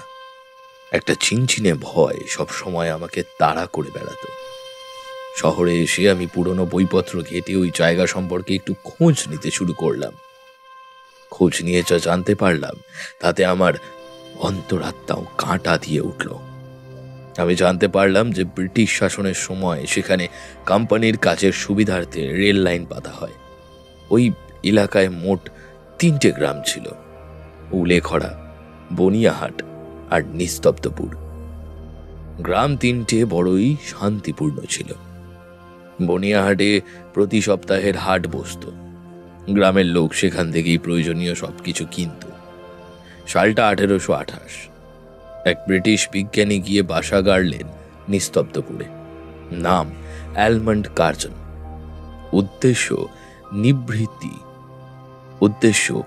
নিভৃতে একান্ত বিজ্ঞান সাধনা। কোম্পানির তরফ থেকে বিজ্ঞানী অ্যালমন্ড কার্জনের জন্য একটা একতলা বাড়ি বানিয়ে দেওয়া হয়। নাম দেয় কোম্পানি হাউস। গ্রামবাসীরা অবশ্য বাড়িটিকে বলতো কোম্পানি সাহেবের বাড়ি। গ্রামবাসীরা অ্যালমন্ড সাহেবকে অত্যন্ত সমীহ করত, কিন্তু তারা তখনও তার কুটিল, ধূর্ত এবং পৈশাচিক মানসিকতার কথা জানতে পারেনি। অ্যালমন্ড সাহেব এক অতি ভয়ঙ্কর গবেষণা করেছিলেন, আর তার জন্য প্রয়োজন ছিল বেশ অনেকগুলো ট্রায়ালের। অ্যালমন্ড ট্রায়াল হিসেবে নির্দিষ্ট করেছিলেন এই গ্রামবাসীদের, কিন্তু তিনি কিসের গবেষণা করছিলেন সে বিষয়ে কিছু জানতে পারা যায়নি। তবে তিনি যে ট্রায়াল হিসেবে গ্রামবাসীদের ব্যবহার করছিলেন সেটা সত্যি। তার গবেষণা লব্ধ ওষুধগুলোকে খাবারের মধ্যে মিশিয়ে গ্রামের লোকদেরকে খাওয়াতেন। গ্রামের সাদাসিধে মানুষ বিদেশি খাবারের লোভে ওইসব ওষুধ মেশানো খাবার খেয়ে নিত, কিন্তু কিছুটা সময়ের পরই ওষুধের প্রভাবে গ্রামবাসীদের শরীরে বিভিন্ন প্রতিক্রিয়া শুরু হয়, আর তার ফলে বেশ কিছু গ্রামবাসী মারা যেতে থাকে। অ্যালমন্ড সাহেব বুঝতে পেরেছিলেন যে তার গবেষণা বিফল হয়ে গেছে, কিন্তু তিনি আরো সাংঘাতিক ভুল করেছিলেন। এইটুকু বলে বিপুল থামল। মেঘদত্ত কাহিনীটা শুনতে শুনতে উত্তেজিত হয়ে পড়েছিল। সে বেশ উত্তেজিত হয়ে জিজ্ঞেস করে, কি ভুল করেছিলেন অ্যালমন্ড কার্জন? বিপুল আবার বলতে শুরু করে, অ্যালমন্ড কার্জন যে ওষুধগুলো গ্রামবাসীদের খাইয়ে দাইয়ে পরীক্ষণ করছিলেন সেটা তাদের শরীরের ওপর বীভৎস প্রতিক্রিয়া করে, যার ফলে তাদের নার্ভাস সিস্টেম ভয়ঙ্করভাবে ক্ষতিগ্রস্ত হয় এবং তারা পরিণত হয় এক অদ্ভুত জড় পদার্থে, যা দিনের আলোতে আপাত স্বাভাবিক থাকলেও রাতে তাদের ভিতর অদ্ভুত পরিবর্তন আসে। কিন্তু সেটা ঠিক কি কারণে পরিবর্তন তা সেখানে লেখা ছিল না। কিন্তু আপনি এত কথা জানলেন কি করে? বিপুল একটা অবসাদের হাসি দিয়ে বলে,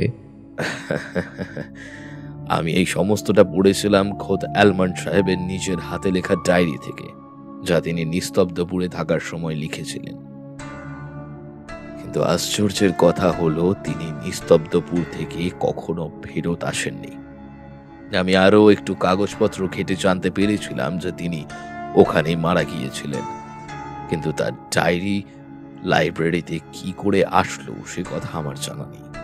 সবচেয়ে আশ্চর্য ঘটনা কি জানো, নিস্তব্ধপুর গ্রামটা 1425 সালের মধ্যেই কোনো এক অজানা কারণে নিশ্চিহ্ন হয়ে যায়।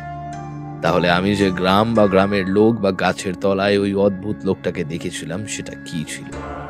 আর যদি গ্রামটা 100 বছর আগেই নিশ্চিহ্ন হয়ে গেছে, তাহলে আমি 100 বছর পর সেখানে গিয়ে যা যা দেখলাম সেটা কি ছিল?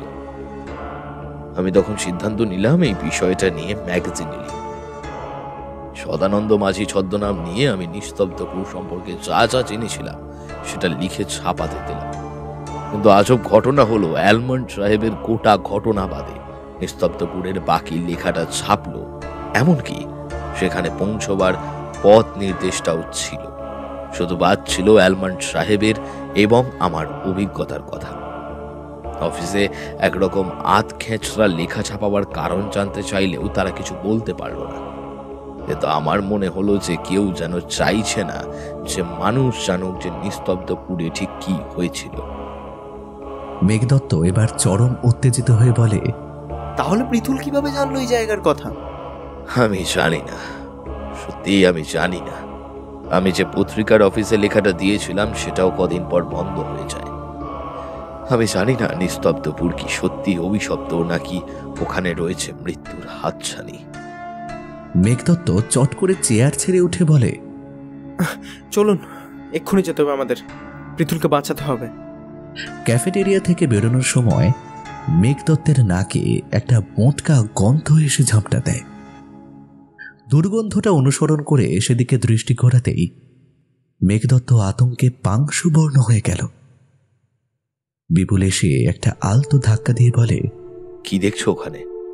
কাঁপা কাঁপা হাতে আঙুল তুলে একটা দিকে নির্দেশ করতেই বিপুল বলে, কোথায় কি? কিছুই তো নেই ওখানে। মেঘদত্ত আর কথা না বাড়িয়ে বিপুলকে অনুসরণ করে।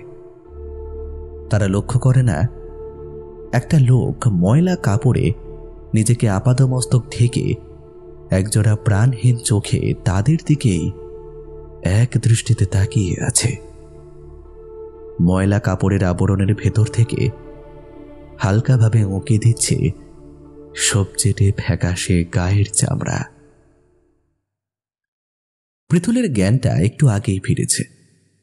আতঙ্কে তার হাত পা ঠান্ডা হয়ে যাচ্ছে। ঘরের দেওয়ালগুলো থেকে একটা হালকা আলো আসছে। মনে মনে পৃথুল ভাবে, দেওয়ালে কি তবে রেডিয়ামের প্রলেপ দেওয়া রয়েছে? পকেট হাতড়ে ফোন আর রেকর্ডারটা পায়। কাঁপা কাঁপা হাতে রেকর্ডারটা অন করে পৃথুল বলতে থাকে, ডে 4, মিশন নিস্তব্ধপুর। আমি এখন কোম্পানি সাহেবের বাড়িতে আছি। এই বাড়িটা আলমন্ড কার্জন নামের এক ব্যক্তির। বাড়িতে রাখা জিনিসপত্র দেখে মনে হচ্ছে তিনি একজন বৈজ্ঞানিক ছিলেন, কিন্তু তিনি যে ঠিক কি গবেষণা করেছেন এখানে সেটা বোঝা যাচ্ছে না। গ্রামের লোকজনের মতন এই বাড়িটাও বড় অদ্ভুত। এখানে কি করে এলাম, কেন এলাম সেটা পরে বলছি। কোম্পানি সাহেবের বাড়ির এই রুমটা বড় অদ্ভুত। বাইরে ঘুটঘুটে অন্ধকার, অথচ ঘরের ভিতরটা দিনের আলোর মতন পরিষ্কার। মনে হয় দেওয়ালে রেডিয়ামের প্রলেপ দেওয়া রয়েছে। গ্রামবাসীদের আচরণটাও কেমন হিংস্র। কিছুক্ষণ আগেই আমি এক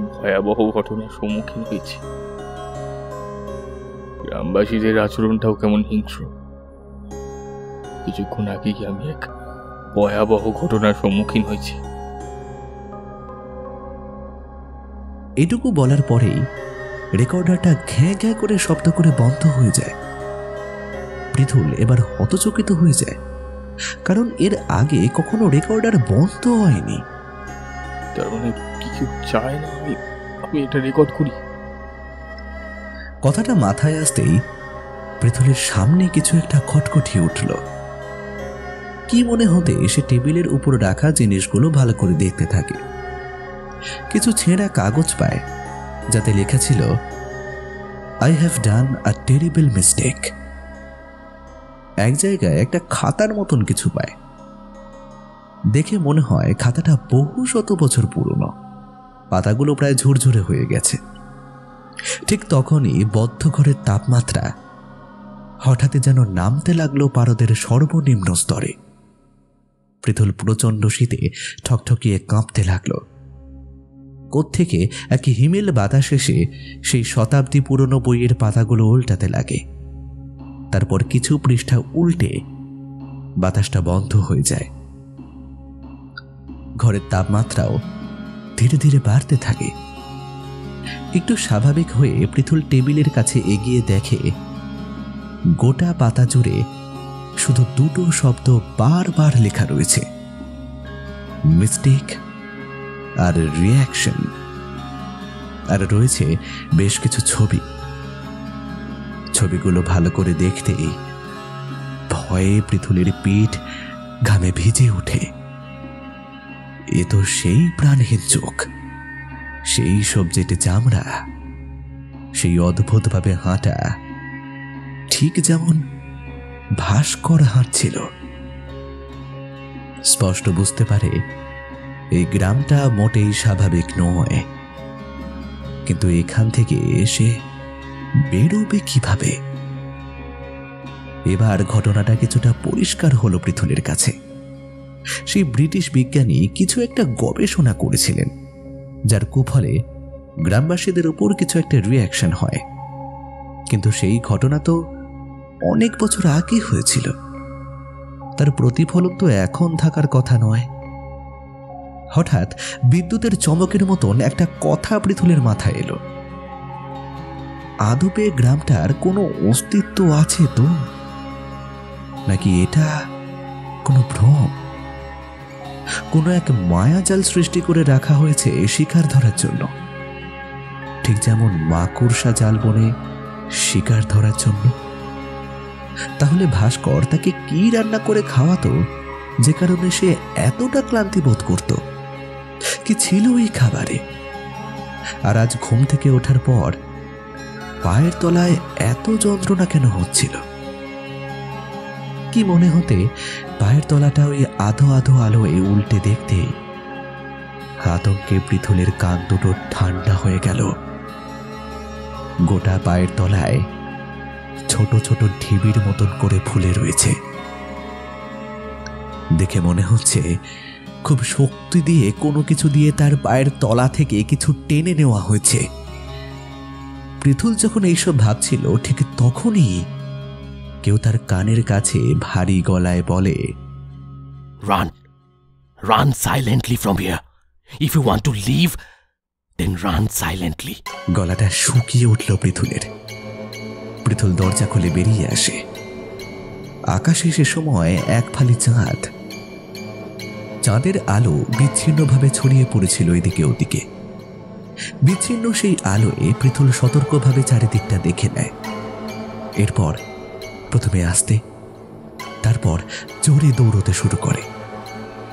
কিছুক্ষণ দৌড়ানোর পর বুঝতে পারে তার পেছনে জোড়া জোড়া পা তাড়া করছে। পৃথুল পেছনে করতেই দেখে গ্রামের লোকজন তাকেই তাড়া করছে। তাদের চোখে মুখে এক অদ্ভুত হিংস্রতা।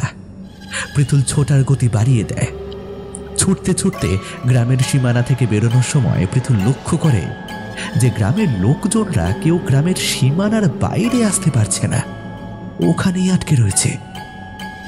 পৃথুল ঠিক বুঝতে পারে না তবে কি ওরা কোনো সময় ঘেরাতে আটকে আছে? সত্যি কি এই গ্রাম আছে? এই কারণেই কি গুগল ম্যাপে গ্রামটার কোনো উল্লেখ ছিল না? পৃথুল যখন এইসব ভাবছিল, ঠিক তখনই তার নাকে একটা বোঁটকা গন্ধ লাগে। ঘাড় ঘুরিয়ে ঠিক সামনে সে দেখতে পায় গাছতলার সেই ময়লা কাপড়ে আপাদমস্তক মোড়া লোকটিকে। পৃথুল কিছু বুঝে ওঠার আগেই লোকটি তার কঙ্কালসার সবজেটে ফ্যাকাশে হাত দুটো দিয়ে পৃথুলের গলা টিপে ধরে। পৃথুল নিজেকে ছাড়ানোর অপারক চেষ্টা করতে থাকে, কিন্তু পারে না। একটু পরেই লোকটি পৃথুলকে ওই অবস্থাতেই ছুঁড়ে দেয় গ্রামের সীমানার ভিতরে। পৃথুলের গলা থেকে শুধু শোনা যায় কিছু আর্তভীতি চিৎকার। বনিয়াহাটে পৌঁছতে পৌঁছতে মেঘদত্তদের ভোর হয়ে গিয়েছিল। বিপুল আর মেঘদত্ত সেখানে পৌঁছানোর পরেই চারিদিক ভালো করে খুঁজতে থাকে। খুঁজতে খুঁজতে হঠাৎ বিপুল চিৎকার করে বলে, মেঘদত্ত, এদিকে কুইক! মেঘদত্ত সেদিকে ছুটে যেতেই দেখে পৃথুল অচৈতন্য হয়ে লুটিয়ে রয়েছে। জামা কাপড় তার ছিন্ন ভিন্ন, আর সারা শরীর জুড়ে অদ্ভুত একটা র্যাশের মতন হয়ে রয়েছে। দেখে মনে হয় অক্টোপাসের মতন কিছু একটা পৃথুলের শরীরকে পেঁচিয়ে ধরে রেখেছিল। বিপুল আর মেঘদত্ত পৃথুলকে উঠিয়ে নিয়ে শহরে এসে হাসপাতালে ভর্তি করে দেয়। চিকিৎসার সময় ডক্টররা কিছুই বুঝতে পারে না যে পৃথুলের রক্তের রং লাল থেকে সবুজ কিভাবে হয়েছে। ডক্টররা পৃথুলের রক্তের স্যাম্পেল ল্যাবরেটরিতে পাঠালে সেখান থেকে যা রিপোর্ট আসে তাতে পৃথুলের অ্যাটেন্ডিং ডক্টরের পিলে চমকে ওঠে। কারণ রক্তের যে 3টে অংশ থাকে সেটা সেন্ট্রিফিউগেশনের মাধ্যমে দেখা গেছে যে তাতে প্লাজমার হোয়াইট ব্লাড সেল অজানা কারণে সম্পূর্ণ সবুজ হয়ে গেছে এবং রেড ব্লাড সেলের কোনো চিহ্ন মাত্র নেই। সিরামের মধ্যেও হালকা সবুজ রং ছড়িয়ে পড়েছে। কয়েকদিন পর পৃথুল সুস্থ হয়ে গেলেও সে কেমন জড় পদার্থের মতন বসে থাকত। মেঘদত্ত প্রতিদিন একবার করে খোঁজ নেয় পৃথুলের, কিন্তু তার অবস্থার কোনো উন্নতি হয় না। পৃথুলের ফোনটা পাওয়া যায়নি। রেকর্ডারটাও ভাঙা অবস্থায় তার পাশেই পড়েছিল, যেটাকে এখনো পর্যন্ত ঠিক করা যায়নি। সেদিনের পর থেকে অদ্ভুতভাবে বিপুল বিশ্বাসের কোনো খোঁজ পায়নি মেঘদত্ত। তার খোঁজে বেশ কয়েকবার মেঘদত্ত তার বাড়িতে গেলেও সেখানে তালাবন্ধই দেখেছে। বিপুল বিশ্বাসের পাড়াপড়শির কাছেও তার বিশেষ কোনো খোঁজ মেলেনি। ইদানিং এক নতুন সমস্যার উদ্ভব হয়েছে। মেঘদত্ত যখনই কোথাও একা থাকে তখনই তার আশেপাশে একটা উদ্ভট মোটকা দুর্গন্ধ পায়, কিন্তু সেই দুর্গন্ধের কোনো উৎস খুঁজে পায় না।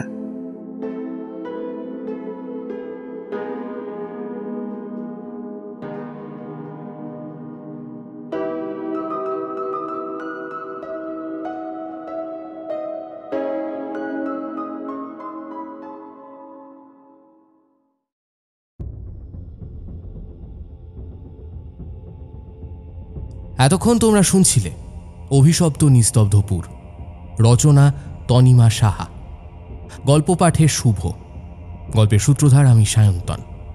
অন্যান্য চরিত্রে আমার সাথে ছিল নীল, তৃষা, অগ্নি, আর্য, সৌভিক, সৌরভ, ঐন্দ্রিলা, প্রভাকর এবং সিয়া। এই গল্পের নাট্যরূপ নির্মাণে ছিল দিশানি, শব্দ সংযোজনে ছিল পিয়ালি, আবহ সঙ্গীত ও স্পেশাল এফেক্টসের শঙ্খ এবং রণজয়। এই গল্পের প্রচ্ছদ নির্মাণ শুভদীপ ব্যানার্জি। কেমন লাগলো আজকের গল্পটা? যদি এই গল্পটা তোমাদের ভালো লেগে থাকে অবশ্যই ভিডিওটিকে একটি লাইক করে দিও, চ্যানেলটা সাবস্ক্রাইব করতে ভুলো না, বেল আইকনে ক্লিক করে দিও সমস্ত গল্পের আপডেট এবং নোটিফিকেশন সবার আগে পাওয়ার জন্য। আজকের মতো এখানেই শেষ করছি। পরবর্তী পর্বে তোমাদের সবার সাথে দেখা হবে। সবাই সুস্থ থেকো, ভালো থেকো। নমস্কার, শুভরাত্রি।